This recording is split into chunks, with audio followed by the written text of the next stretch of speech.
Razmnožavanje biljaka je jako bitan korak u uzgoju, bilo da se radi o sadnicama povrća ili voća. Ovaj postupak je jako interesantan i usrećuje nas. Na ovaj način dobivamo nove biljke za naš vrt ili voćnjak, a uz to imamo priliku usrećiti nekog lijepom biljkom. Velik broj biljaka razmnožavamo pomoću sjemena, ali neke biljke je jednostavnije i brže razmnožiti vegetativnim putem.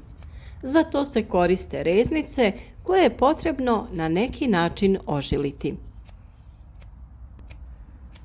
U komercijalnom uzgoju sadnica biljaka koriste se hormoni koji dolaze u obliku praha. U nekim videima smo već pokazali kako primijeniti ove proizvode, a u ovom videu pričati ćemo o prirodnom pripravku koji može zamijeniti ovakve proizvode. Često ste mogli vidjeti gdje ljudi za uzgoj biljaka koriste razne medicinske lijekove poput aspirina.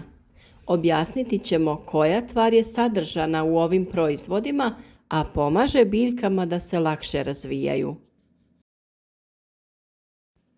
Već ste mogli vidjeti videe o razmnožavanju ružmarina, lavande, čempresa, smokve, ribiza, borovnice, ruža i drugih biljaka.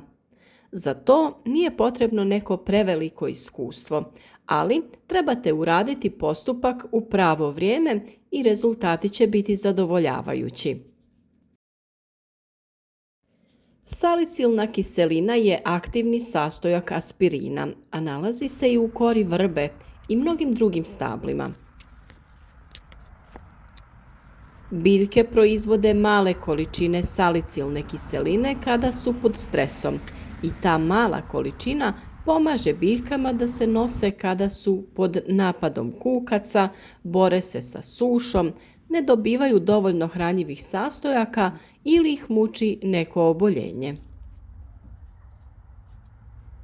Upravo zbog toga ova tvar je jako korisna kod razmnožavanja biljaka, jer su reznice biljaka izložene suši, manjku hranjiva i drugim nepovoljnim faktorima. Uz pomoć ove tvari biljke će lakše da se ukorijene, te će razmnožavanje biti uspješnije. Vrba je dvodomna biljka koja ima i muške i ženske cvjetove, a raste na vlažnim tlima, uz rijeke, bare, potoke, kanale te uz rubove šuma. Bogata je fitohormonima ili auksinima. To su biljni hormoni koji se stvaraju u vršnim dijelovima stabla, korijenja i grančica, te potiču rast korijenja. Kod vegetativnog razmnožavanja djeluju na rast i razvoj biljaka potičući biljke na intenzivno cvjetanje. Reguliraju različite fiziološke procese od klijanja sjemena pa do sazrijevanja plodova. Salicilna kiselina sprječava razne bakterije i nametnike te ojačava imunni sistem biljke koja je zalijevana vrbinim sokom. Vrbin sok je prirodni ekološki hormon rasta koji ubrzava ukorijenjavanje biljaka koje želimo razmnožiti vegetativnim putem. Pripravak od vrbe se dobije kada se iz mladih izbojaka vrbe izvuče fitohormon, biljni hormon rasta. Potrebno je isjeckati oko 100 grama vrbinih mladih grančica i preliti sa 500 ml prokuhane mlake vode. Nakon toga grančice ostavite u vodi 24 sata te procijedite. U dobivenu tekućinu stave se reznice te ostavljaju u njoj sljedeća 24 sata. Nakon toga reznice se sade u vlažan supstrat ili pijesak te prekrivaju najlonom ili plastičnom flašom kojoj se reže dno i skida čep. Pored vrbe koriste se i drugi biostimulatori koji pomažu biljkama u razvoju. Biljke tretirane biostimulatorima imaju jači i brži porast, bolji imunitet to jest povećava im se otpornost na bolesti, štetočine i stres izazvan vremenskim neprilikama. Također povećava se prinos, plodovi su kvalitetniji i odlikuju se dobrom sposobnošću čuvanja nakon berbe. Biljke se bolje ukorjenjuju, bolje podnose presađivanje. Sam proces ukorjenjavanja biljaka znatno je brži kada se koriste prirodna sredstva koja jačaju biljku kako bi ona pustila korijen i nastavila sa razvojem. Prvi i vrlo popularan rastvor pravi se naravno od koprive. Ona ne samo da je jako zdrava u jačanju ljudskog organizma ukoliko se koristi u ishrani, nego je najbolja u prihrani i zaštiti naših biljaka. Kopriva je biljka koja se koristi za izradu hranjiva, izradu pripravaka za zaštitu biljaka, ali može da se koristi i kao stimulator rasta. Dovoljno je uzeti samo malu šaku osušene koprive i potopiti u 1 litru vode. Potopljena kopriva se ostavi oko 10 dana, a dobijeni rastvor se razredi sa vodom u odnosu 1:3. Ovaj će rastvor osigurati porast mladih biljaka i povećati otpornost prema bolestima i štetočinama, kao što su zelene lisne uši.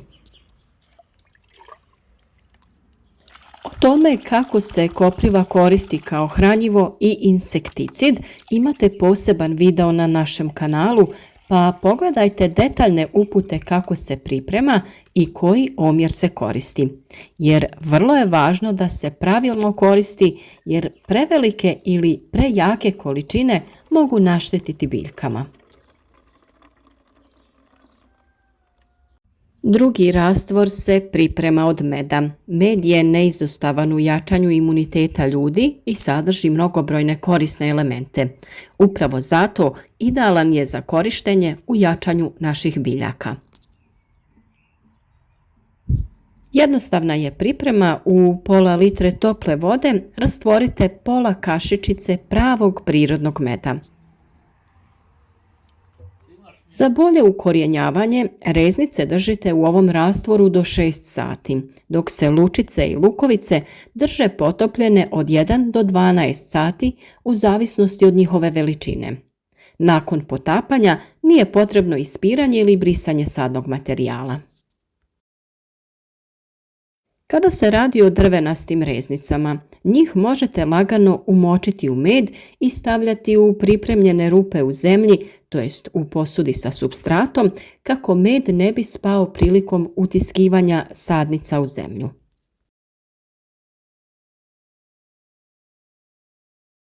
Aloe vera je jedna od najzdravijih biljaka koje se koristi kako u farmaceutskoj, tako i u kozmetičkoj industriji. O njenom uzgoju i dobrobitima imate poseban video na našem kanalu. Aloe vera je odavno u upotrebi kao prirodni biostimulator. Kao što je izuzetna u medicini i kozmetici, tako je izuzetno djelotvorna i u poljoprivredi kao biostimulator. Potrebno je uzeti staklenu teglu i kašiku soka od aloe vere te rastvoriti to u 250 ml tople vode. Poklopite i ostavite 7 dana na tamnom i hladnom mjestu.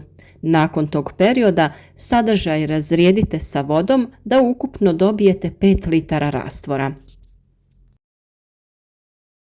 Reznice za ožiljavanje držite potopljeno u ovom rastvoru do 6 sati, a lukovice do 12 sati u zavisnosti od njihove veličine. Nakon toga sadni materijal nije potrebno prati niti brisati.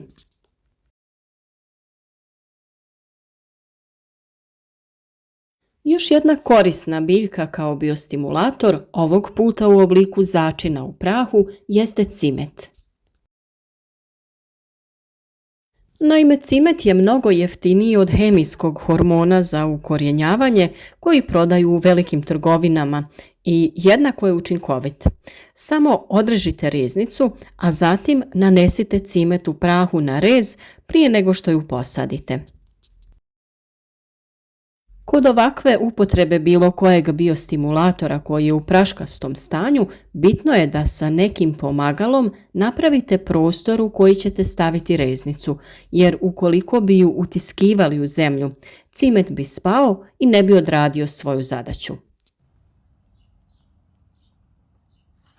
On je vrlo koristan i u borbi protiv gljivičnih oboljenja biljaka, protiv neželjenih insekata koji se skupljaju na vlažnim područjima zemlje oko biljke, te se može koristiti na više načina. O toj temi naravno također imate poseban video koji možete potražiti na našem kanalu. Sa svim ovim pomenutim rastvorima možete zalijevati vaše mlade presadnice, zalijevati biljke nakon presađivanja na stalno mjesto, tretirati reznice kako bi potaknuli njihov rast, ali i zalijevati biljke koje su nastradale zbog temperaturnih oscilacija ili samo trebaju onaj poticaj za oporavak. Ukoliko tražite brzo i efikasno rješenje, a nisu vam dostupne ove biljke, tada u trgovinama specijaliziranim za poljoprivredu možete pronaći hormon u prahu koji je namijenjen za ukorjenjavanje biljaka. Njega možete koristiti na način da na donju stranu reznice nanesete prah i stavite biljke u pripremljeni supstrat. Na taj način ćete potaknuti ukorjenjavanje i brži nastavak rasta vaših presadnica. Mi smo ga koristili kod reznica vinove loze, lavande, ružmarina i sve biljke su razvile korijen i sada su kvalitetne presadnice. Kod jednog dijela presadnica ružmarina koristili smo ovaj čaj od vrbe i uvjerili se u njegovu djelotvornost i u ovom slučaju. Ako su vam ovi savjeti bili korisni, nemojte otići. Razgledajte još savjeta na našem kanalu koje nesebično svaki dan dijelimo. Ako vam se i ostali videi sviđaju i budu vam od koristi, zapratite naš kanal kao podršku našem radu. U komentarima smo uvijek dostupni za odgovore na sva vaša pitanja, a možete nam se javiti i sa nekim vašim idejama ili samo da nas pozdravite, to nam je uvijek drago.